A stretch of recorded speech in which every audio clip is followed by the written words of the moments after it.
Okay, so we're heading down the hall looking for Brian Ross. He may even be the lead story tonight. We're going to see what we can... There you are.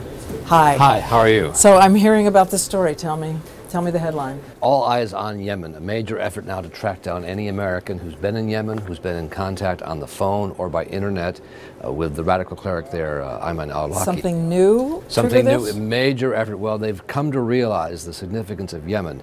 They're now looking for people who have been sent from Yemen, they believe, to the U.S., more suicide bombers. And as well, this all comes at a time, Diane, when in one 48-hour period this week, 6 different people on the no-fly list tried to get on flights to the United States. 2 in London, 1 in the Caribbean trying to get on a flight to Los Angeles. And how does this compare with other time We're told periods? that's very unusual. You might have 1 or 2 a month. To have 6 in one period is very strange. Now, what they don't know is that because there's more scrutiny now and people are doing a better job? Because the good news is they were stopped, they were denied boarding privileges, but it is of concern. And nothing found on them? Nothing found on them. Nobody was detained. Now, one man in London who was trying to fly to Chicago was sent back to Saudi Arabia, another sent back to Egypt. Right, so but the question is, are they testing the system and are they That's the concern. trying to Is get this in? a coordinated probe, or is it just because they were a coincidence and they're doing a better job at the check-in? You had said something to me earlier about women, that they were starting to look at the possibility of women. Yes, they believe that in the Christmas Eve strike in Yemen against an Al-Qaeda camp, they killed many of the other suicide bombers who were being trained, but not all. And among those they believe who are still out there are several women who have been trained as suicide bombers. So, are they going to change the alert system? I read overseas that India today apparently went on high alert in its airport, worried about Al-Qaeda related terrorism. Absolutely. Are we changing the terrorist alert? It is at its highest possible alert at this point, short of stopping flights.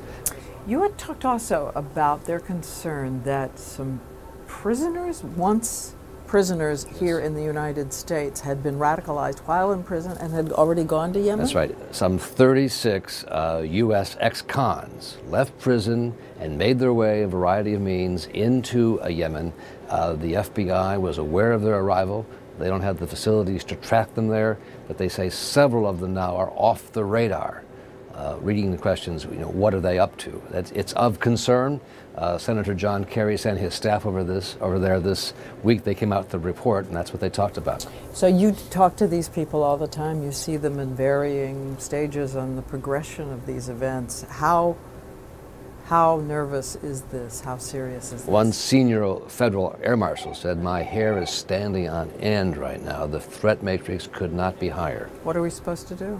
What are we all supposed to do? You have to hope that they've figured out the problems with the watch list, that they are coordinating. There is some effort. I think there'll be a number of major moves next week that we're going to be hearing about, going through all the past records of whoever's been to Yemen and figure out, are there essentially sleepers who have come back into this country? Moves next week. Moves next week, and I think tonight on World News we'll have a lot more on this. Okay, back to work. Okay, See you. great, yeah.